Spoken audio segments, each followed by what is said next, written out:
Hello, in this video I'll be reviewing the 13th book in a Range of Apprentice series, the Duel at Araluen. So this review, first of all, will be invested with spoilers, so just be aware of that. But this review is generally going to be a much more positive review than my last one, which was quite negative.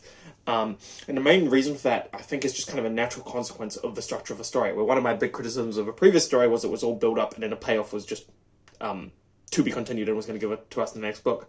So as a natural consequence of the next book where we get the payoff, I think is just better by definition, because we actually get the payoff that the setup was for.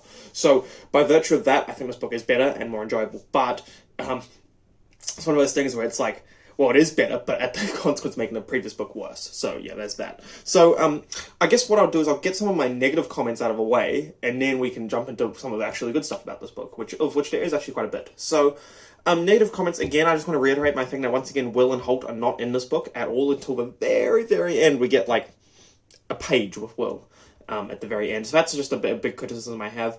And then there's a lot of sort of, I hate to throw around the word plot holes, but there's a fair few plot holes of just things that don't make sense in this book. A big one is that just the way the power is, let me turn on the slide here.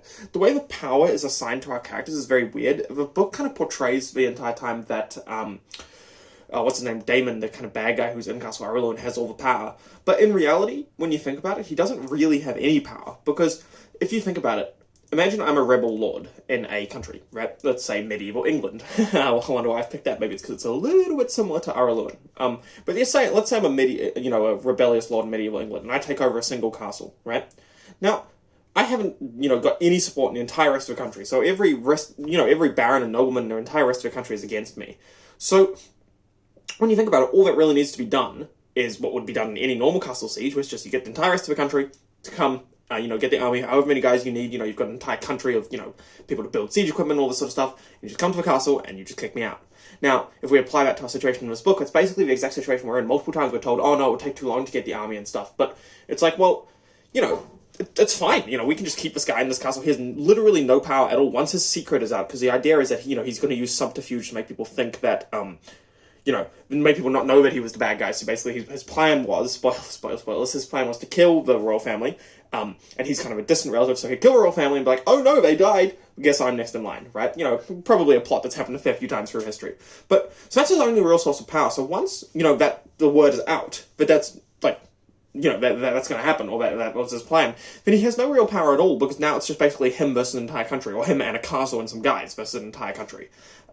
So that kind of really bugged me the entire course of the series, because once his secret is out, what is he hoping for? He has literally no power in the situation at all. Even if he wins, he loses, and as in, say he, wins the battle outside the castle, kills, Horace, kills our main characters and stuff, well, he's still just gonna lose and die, because what does he think that the entire country is just suddenly gonna, bend the knee to him after he killed the previous royal family? It just doesn't make sense. So yeah, that was a problem. But I've been talking a lot of negatives, so why don't we jump into some positives? Because I hate to be a negative Nancy, even though that is what I've been doing for the last 1.5 videos. So, positives. Once again, I really liked the siegecraft stuff in this book. I don't know why, it just kind of appeals to me. I just really like this idea of, the kind of hold up in this tower and all the strategies that the people outside the tower use to try and get in.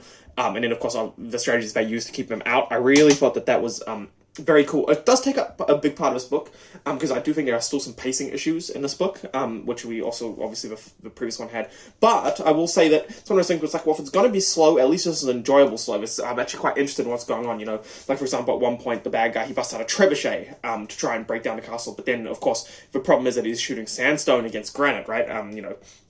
Bit of a hardness difference there, and the sandstone basically just bounces off. And then, they're shooting arrows back and forth, and they're just trying to figure out how to get in. There's a lot of subterfuge and reverse subterfuge, and I really think it worked very well, and I was actually quite a big fan of it. It was quite cool. And then, of course, there was a cool battle at the, where Horace and Gillen break out of his hill fort, and there's quite a cool, well-structured battle sequence that takes place there. I really liked that. And I also do think that the final sort of set piece worked relatively well. Where it was just very satisfying, because we've been building up to it for quite a while, so it's very satisfying to basically see the bad guy killed and kicked out. I mean, it's pretty standard stuff, from everything from, action movies to thrillers to young adult fantasy books, have this kind of structure where you build up, bad guy dies. But with that said, people do it because it works, and it does work here, and it was quite satisfying to see Damon get his comeuppance. With that said, though, I did think the final scene was a little bit silly and a little bit contrived, where, there's a duel, between Damon and Evelyn / Cassandra, and you're like, well, was this really necessary? You could have just shot him with an arrow. And so it's one of those things where it's like, well, I understand this for dramatic intent, but like for me, once say an enemy's defeated, right? So say somebody's like, Michael, I would like to challenge you to a duel with sword. I'd be like, okay, that's interesting. But I've got this guy over here with a gun who could just shoot you, so maybe I won't do that. It's kind of like that scene in Indiana Jones, you know? So I did think that was a bit silly, but other than that, I really thought that the final action set piece worked very well. I also felt a bit more, sort of connection to Maddie in this book. I think perhaps because she's a bit more proactive and doing actually useful things. So I quite liked that. So overall, this book I give a much more neutral review to the previous book I was very negative on. And I was just very sort of like, and you could probably tell in that video if you watched it, I was pretty jaded and kind of just a bit triggered. But I really think that this book is a step up. And like I said at the start, I mean, obviously it's going to be a step up because we just get payoff. We didn't get that in the previous book. So as a natural consequence of the structure of the series, it's going to be better.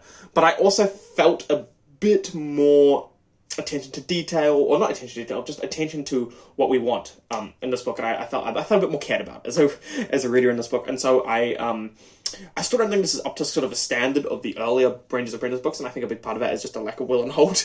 At least personally, that's what I think. But I think that this book is a sort of a step up in quality, and I'd say the previous book for me was like a 4 out of 10. I'd call this book a 6.5, 7 out of 10, you know, where it's back to, oh yeah, I'm happy with this. So on that basis, I will read the next book. I'm hoping it will be good. So thanks very much for watching, and I hope you have a fantastic day.